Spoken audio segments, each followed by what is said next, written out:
Hi, I'm Suzanne Doolin, and I'm the founder of Gab. Welcome to the first live call of Get a Bigger Boat, which is my new business, and it's Gab for short. We have a website, gab.co. You can go over there and check it out now. I'll put that in the comments while I'm waiting for people to join me. Okay, so the mission of Get a Bigger Boat is to provide a social platform where people can collaborate to develop and communicate their core teachings. I help people turn their hobby businesses into full-time businesses by helping them to create products that they can sell, like books, e-learning, and videos. So it's learning products.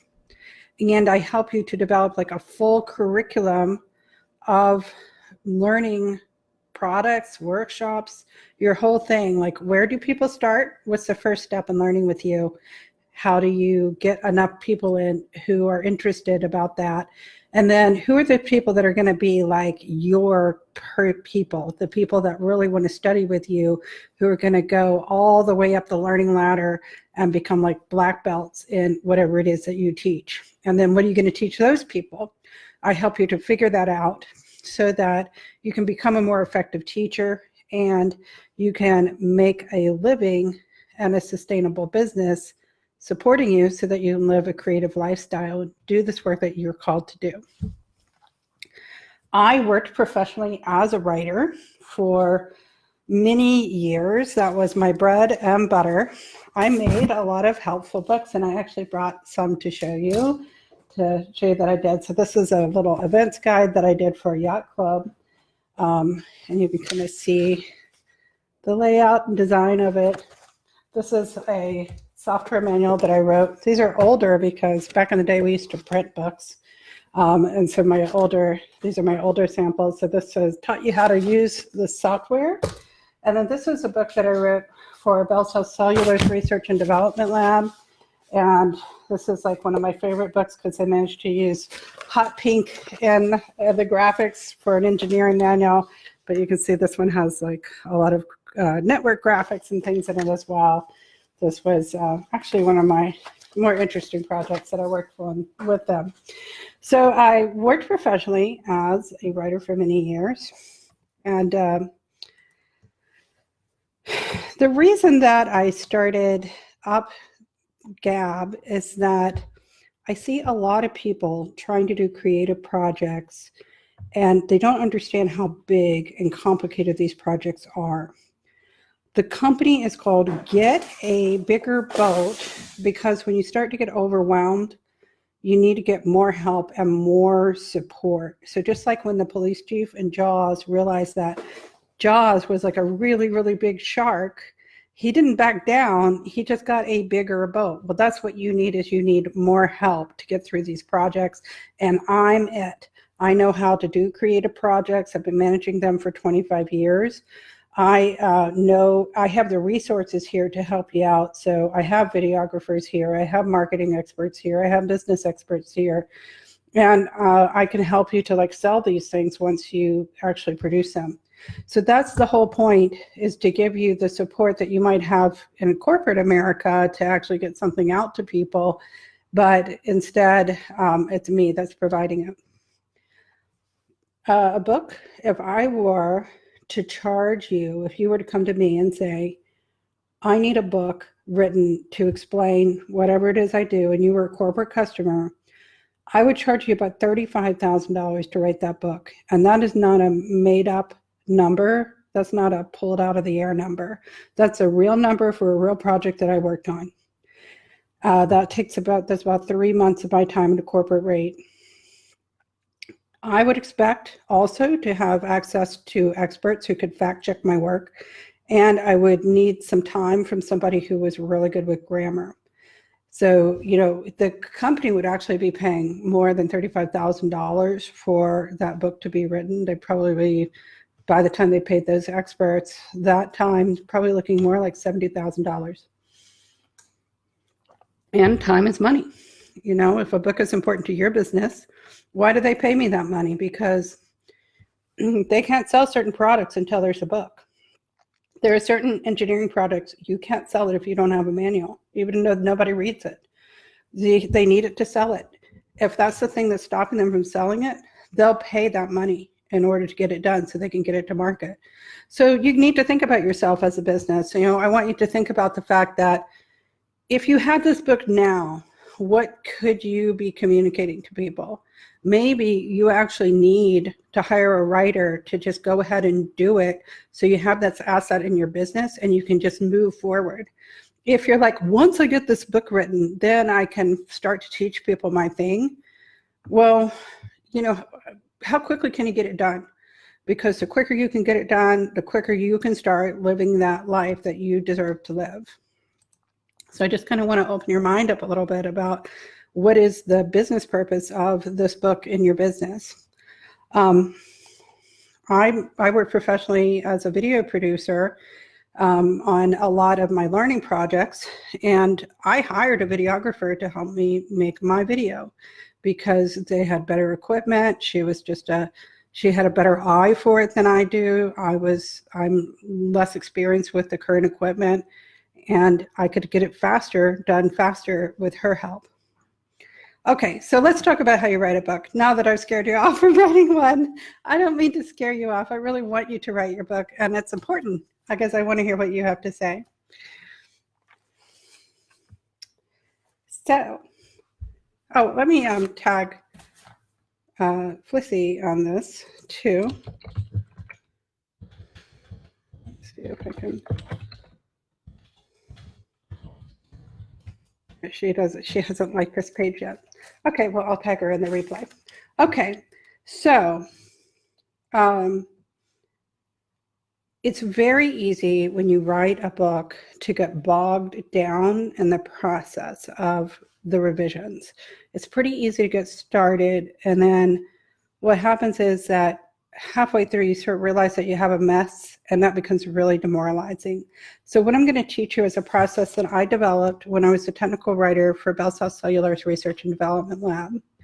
What happened there was that I was asked to write a manual, and I had it written in about a month. And then there was this one chapter that needed to be written, and they just couldn't decide about what, like they kept on, oh, there's Flissy, hi. So you joined at just the perfect time. I'm glad I didn't scare you off. Feel free to ask me questions. Okay, so what happened was previously I had worked on a team of writers, and I don't know that we had like a specific process. But what happened was that I was working with people who weren't professional writers. I didn't have another writer there to help me finish the work. And so I would show people drafts, and I would just get not very useful information back. So I developed this process to show people what I needed from them. And I've used it throughout my writing career. It's useful. It's very useful in getting through. So the first step is to assemble your team. And also, as I go through this, the big thing is you need to really pay your full attention at every single step of the process. Because what would happen, and this is what happened with this manual, was I'd print it out, I'd give it to someone, I'd say, give me your edits on this. And they do it like in between meetings while they're waiting for a plane. And then the next time that they did a revision, they catch something that they should have caught the first time. And it would make them like scared that they had missed something. And then they would start all over again. So the big thing about going through a process is you have to trust the process. And I'm going to show you how this process works. So every single step of the way, I encourage that you print it out, sit down, give it your full attention, and then you'll know that you did it right and you can move on from that step. If you are questioning, did I do that step or not? Did I do it right? You'll just get stuck on that step. So if you follow this process, it'll get you through it. It is really hard to write material that you're really close to. And so it's important that you get some support. So there are 3 people that you need. You need a student, somebody who is like your ideal customer, your target audience, the kind of person you want to read your book who doesn't know the material. The second thing you want, the role of that student is to give you that viewpoint of your reader, and also to help you to identify the gaps in your writing. Like, what have you skipped over because it's so, innate in you to understand it that they wouldn't think about. Like, for example, the first time that I went to teach yoga class, I remember students coming in and they didn't know to take their shoes off. And I didn't think to tell it to them because I've been taking off my shoes for so many years in yoga classes that it never occurred to me that they wouldn't know it. So that's the kind of thing that a student will give you that perspective, like, well, wait, oh, did I need to take my shoes off?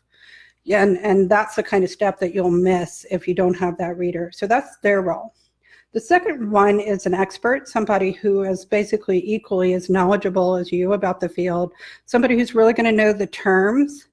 And that is their role, is they are there to make sure that your book is factually correct. That's really important. Factual correctness is your reputation. I was always a big stickler. I could have a spelling mistake in my books, but factual errors I didn't stand for. And then the third thing is you need a grammar nerd, somebody who can really help you with the writing of it and the spelling, that kind of person. So you need somebody who's a really good writer who can take a look at it. When you are writing or doing any kind of creative project, especially when it's really personal, it can be difficult to receive criticism on your project. I actually have some journal entries from when I was working as a tech writer, and people would give me feedback, and when I was new, I would get so upset about it. But I just shifted my perspective on it because I realized that they knew the product better than me, they knew their people better than me, and that they were just trying to tell me how to make it better. So when you get people's comments, even if it's hard to read them, just step back a moment and recognize that they're there to help you. Try to be as gracious as you can, bite your tongue, and take a moment and then look and see. You don't have to incorporate every single comment that you get, but really, really consider everything that you get, especially if you're reacting to it, because they're telling you something that you need to hear. Okay, so you've got your help. You've got the person who's going to help you identify the gaps, the student, you've got the expert who's going to help you make it factually correct, and then you have that grammar nerd who's going to make it flow. Now you can move on to creating your outline. Now, in the olden days, I used to be a real perfectionist and love to get my first drafts. I used to brag that my first drafts were like, almost like people's books. And I don't do that anymore because now I follow an agile process, which means that I just get as much feedback as I can as early on as possible. So you want to get just this rough outline down, a crappy outline. That's step number 2, the crappy outline. Get your ideas down into the rough outline and don't obsess about it. The thing is, you want to get something out of your head onto paper and get people to give you some feedback on, is this, going in the right direction or not? And the sooner, the more, even though it'll be frustrating that you're showing them something that could be better, just go ahead and show it to them, because remember, time is money. If you can keep this project moving, it'll keep your enthusiasm up for it. Don't worry about the feedback that you get that you shouldn't have gotten if you'd only had a little more time. Bring in more help early on. So you're going to show this draft to an expert and you're going to ask what is missing, and then you're going to update that outline to create your new and improved outline. I also want to talk a little bit more, these 2 steps of the outline, these are critical. When you get a great outline, then the writing, it almost writes itself. And this stage, the early outline stage, is you'll find yourself procrastinating a lot. You will find yourself like, I'll sit down and write on that outline once I get that cup of coffee, and then I brew that cup of coffee, and then you're like, oh, I need to check my inbox. You will find a million things to do. Your mind is working on it. So you have to have some faith that there's something happening, even if you're not really feeling like you're terribly productive. Just have some faith. There will be this moment where suddenly it'll hit you and you'll kind of vomit out the words. And you just need to, when that happens, get a tape recorder and record it, like do it on your phone, sit down at the computer and write it out with a notebook, however you can do it, but right when that inspiration hits, you have to write then. So something's happening, take your time, write a very, very, very good outline. I used to hate writing outlines in English. And then when I became a writer, I started to focus on getting my outlines really good because it saved me so much time and also frustration, because what's really boring is to read your own book over and over and over again. Reading an outline's way quicker and easier. Okay, so you show it to your expert and you say what's missing, and then you fill it in and you get the new and improved outline, which is where you want it to get. Now, your final outline, you want it to be to the point where you can actually visualize turning the pages of your book. That's how good you want it to be. My dad actually taught me how to do a paragraph outline, which is where you sort of say, like, in this paragraph, I'm going to say this, and then there's going to be a paragraph where I'm going to talk about this. That's a great kind of outline to do because you really can visualize what that book's going to be like. So get specific and get really clear and make sure that you can see in your mind what it's going to look like. Then you want to call it good. Like, now you have your final outline. This is the basis of it. There's certain kind of programs that you work with where you can kind of expand the outline into your actual book and on your actual writing. If you use Word properly, you can do that. Unfortunately, a lot of people don't know how to do the formatting on it. So if you use features like that, unfortunately, it doesn't work that well. But you can just take this outline and print it out and it become the basis of your writing. Okay, so now you're going to show it to the expert again, and you're going to say what's missing now. And at this point, you want to get a draft out. And I call this one a drafty draft. And this is when you're just word vomiting, right? You've got your outline, and now you're just trying to get something on the page. You're going to lay down the bones of your book. You don't even try to make it that good. Like, just try to fill the whole thing out. Don't worry about grammar. Don't worry about spelling. Show it to people earlier rather than later. If you can't recall a fact, just sort of like, here's where I would put that fact once I check it out. Just leave a blank space there. Go back later. We're going to talk about that. And so you want to show it at this point to the student.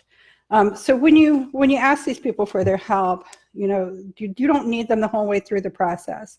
You basically need your expert, your student, really toward the start of your process. You really only need your student right at the very beginning to give you that first read and kind of go like, I didn't get this. I don't understand it. I need this and that. And they'll help you to fill in. People have a hard time visualizing outlines. They get it more when they can read an actual draft. So this is where you're finally able to show people what the book's really going to look like, and you'll finally get some really good feedback. Hey, Flissy, are you writing your book on belly dancing?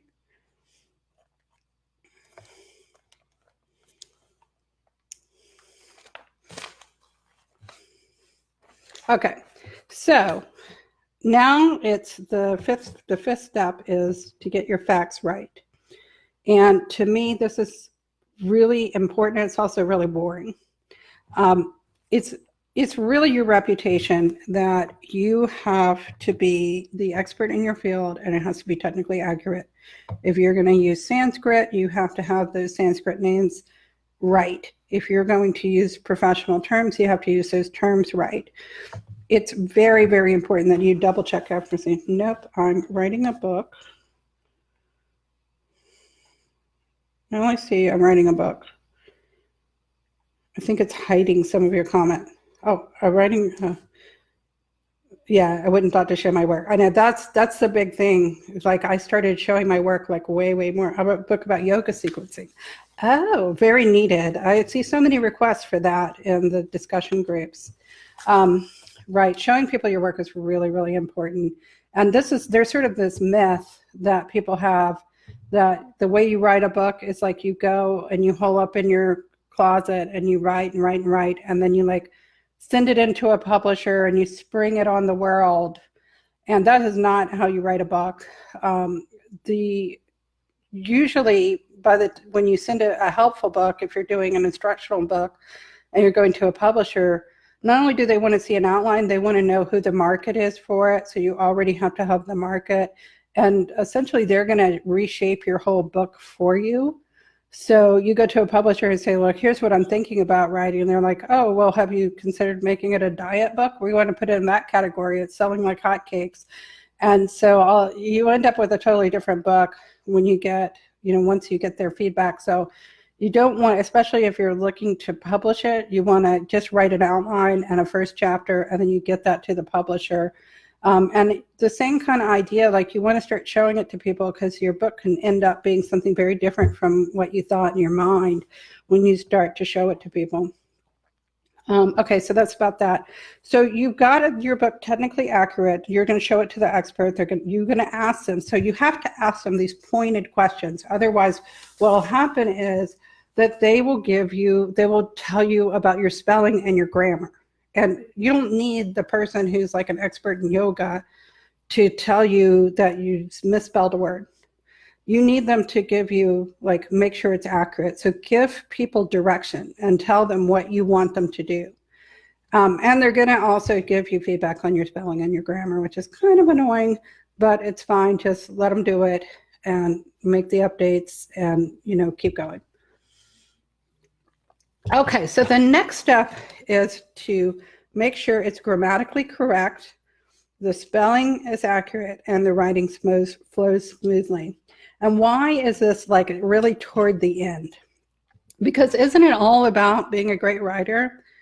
Well, the thing is that if you start paying attention to this stuff early on, A, it'll bog you down, but B, it's wasted effort, because you'll end up taking whole chapters out, paragraphs out, and you spent all this time writing them so perfectly, and it really doesn't matter because they're not important. It's only important at the end that all the writing really hang together and the grammar get finalized. So just take that off your plate until the end. Try to put it aside. You will see it all the way through, but here is where you're really, really going to focus on making sure that it's beautifully written.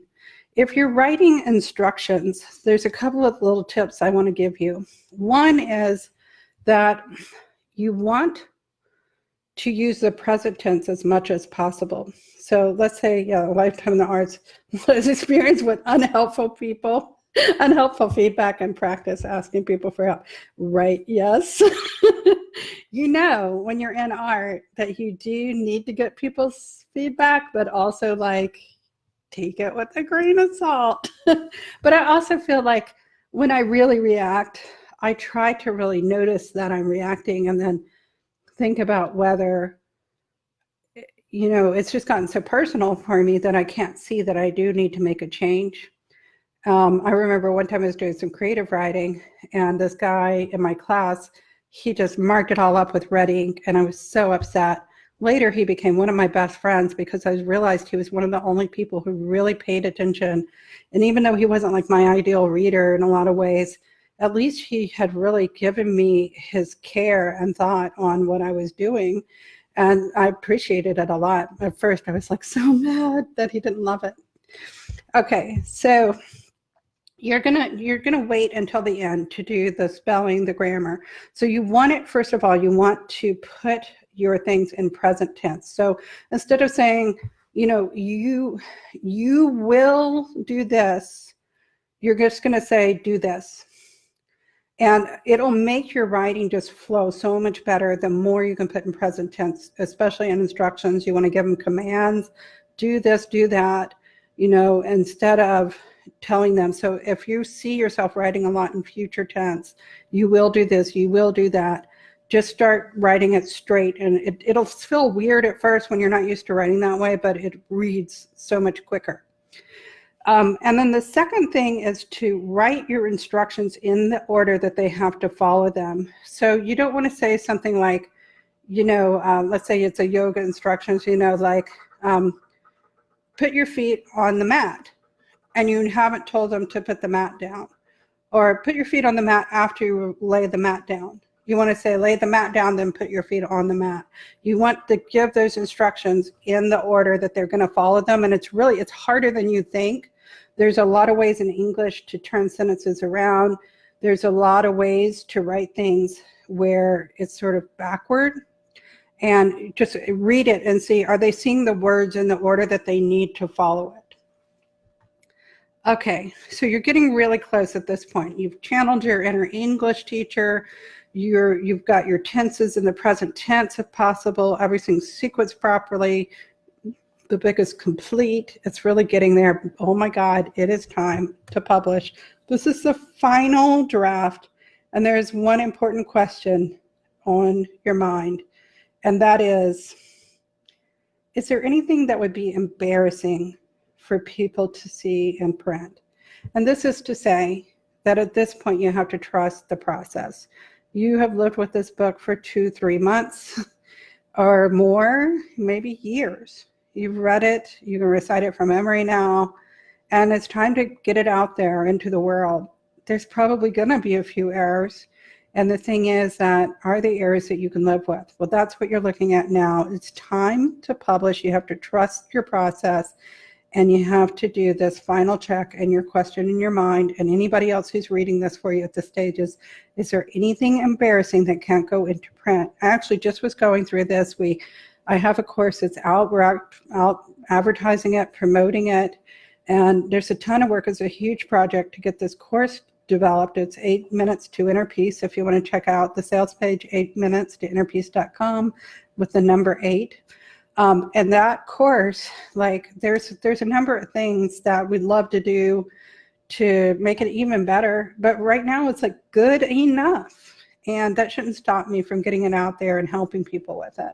So get to a point where you're comfortable with the fact that you've done the best you can. Maybe there are some things you left out. Maybe there's some things that aren't perfect as you envision in your mind, but just it's time to let them go. Now, what you're going to do is you get a ruler. I was taught this by a copywriter. You go through your book line by line, and it forces you to see the text in just a totally different way. And they tell you not to do this in school, but this is actually how copywriters do it. You print it out and you go line by line, and you go through and you make sure every single sentence is perfect. There's no errors in it. It forces you just to get out of what you think is there and see what really is there on the page. You also want to check your page numbering. You want to check your table of contents, your index, your title, all of those little details. Make sure the copyright is all filled in. Make sure that there's no sort of placeholder text that somehow got left in there. Do a final spell check, all that kind of stuff. So you tightened it up. It's perfect. And now you're getting ready to hit that publish button and publish it. And of course, really after you do that, then you want to double check what gets printed out and make sure that that really is it. But the thing is that here's the thing that I need you to remember at this stage. There's a beautiful story from the Cherokee Nation, and they make rugs. When they weave a rug, they always leave a mistake in, because only God can make something that's perfect. And that's their way when they put a mistake in there to show that they recognize that they're human. So this is, remember, you're not God. It's not going to be perfect. You're going to make some mistakes. And this is the time to kind of accept that you're going to produce a human product. And even though in your head it was perfect, what you're going to put out, it won't be perfect, but it'll be very good. It'll be the best that you can make it, and that's the best you can do. So you're going to hit publish, and then wow, you're an author now. And congratulations, because look at all the work that you did. It was so much more than you ever would have thought getting started, and that's why I have Get a Bigger Boat. I'm your bigger boat. Reach out to me, Flissy. I will help you through it, because it's so much. It is a complicated project. All these creative projects are really complicated. And, you know, the way I work is like everybody has free access to me as long as I can be there. And then if you need me to show up on the regular, that's when you pay me a fee and I'll come in and I'll be there. And that just helps you get through it. But if you're just thinking about it or you want help, I'm always here. I'm always willing to help as much as I can, as much bandwidth as I have. So please reach out and let me help you through it. Okay, so Lizzie, I'm glad you were here to, you know, this has kind of been in my head for a while, and this is sort of my first draft through some material that I've thought about for a long time. So I'm glad that you asked me about it today, and I'm really excited to see what you're doing with the sequencing stuff, because I think you're a perfect person to write it, especially with your beautiful, you know, drawings that you do. And honestly, I think the book that's out there on it, which is Mark Stevens, is one everybody references. I don't think it's all that great. Like, I think there's a lot in it it's okay. I mean, he's a good teacher. But I think there is a need for something a little more introductory on the subject. It's sort of a big tome. And I think that there's a lot that could be boiled down where he's just giving a lot of examples. And I think that you could really talk about, like, here's the theory behind how different things flow. So anyway, my thoughts on it. Bye.